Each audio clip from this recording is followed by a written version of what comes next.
പത്തനംതിട്ട കണ്ണങ്കരയിൽ ഇതര സംസ്ഥാനക്കാരായ സ്ത്രീകളുടെ കൂട്ടയടി. ഇന്നലെ രാത്രിയായിരുന്നു സംഘർഷം. സുജു ടി ബാബു പത്തനംതിട്ടയിൽ നിന്ന് ചേരുന്നുണ്ട്. സുജു, എന്താണ് ഒരു നടുറോട്ടിൽ വെച്ച് ഇത്തരത്തിൽ ബഹളം ഉണ്ടാക്കാൻ സ്ത്രീകളെ പ്രകോപിപ്പിച്ചതോ? ഇന്നലെ രാത്രി നടന്ന ഈ സംഭവത്തെപ്പറ്റി നാട്ടുകാർ പറയുന്നത് ഇവർ മദ്യപിച്ച ശേഷമാണ് ഈ ബഹളം വെച്ചതെന്നാണ് ആരോപണമാണ് ഉയർന്നിരിക്കുന്നത്. ഏതായാലും സ്ഥലത്തുണ്ടായിരുന്ന സ്പെഷ്യൽ പോലീസ് ഉദ്യോഗസ്ഥർ അവർ പോലീസിനെ അറിയിക്കുകയും പിന്നീട് പോലീസ് സ്ഥലത്തെത്തുകയും ചെയ്യുകയും ചെയ്തിരുന്നു. നമുക്ക് ദൃശ്യങ്ങളിൽ കാണാൻ സാധിക്കും. സ്ത്രീകൾ തമ്മിലാണ് പരസ്പരം ഏറ്റുമുട്ടുന്നത്. അതിനിടയിൽ പുരുഷന്മാർ പിടിച്ചു മാറ്റാൻ ശ്രമിക്കുകയും ചെയ്യുന്നു. ഏതാണ്ട് മിനിറ്റുകളോളം നീണ്ടിരുന്ന സംഘർഷത്തിന്റെ ദൃശ്യങ്ങളാണ് ഇപ്പോൾ പുറത്തു വരുന്നത്.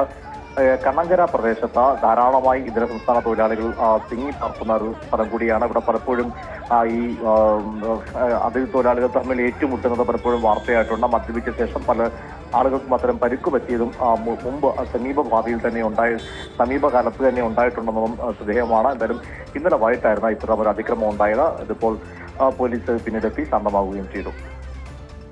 ശരി, ഏതായാലും പത്തനംതിട്ട കണ്ണങ്കരയിലായിരുന്നു ഇന്നലെ രാത്രിയോടുകൂടി സ്ത്രീകൾ മദ്യപിച്ചു തമ്മിൽ ബഹളമുണ്ടാക്കിയെന്നാണ് പോലീസ് ഭാഷ്യം. ഏതായാലും അതിനെതിരെ പരാതി ജനങ്ങളുടെ ഭാഗത്തുനിന്ന് വരുന്നതിന്റെ പേരിലാണ് പോലീസ് എത്തി സ്ഥിതിഗതികൾ ശാന്തമാക്കിയത്.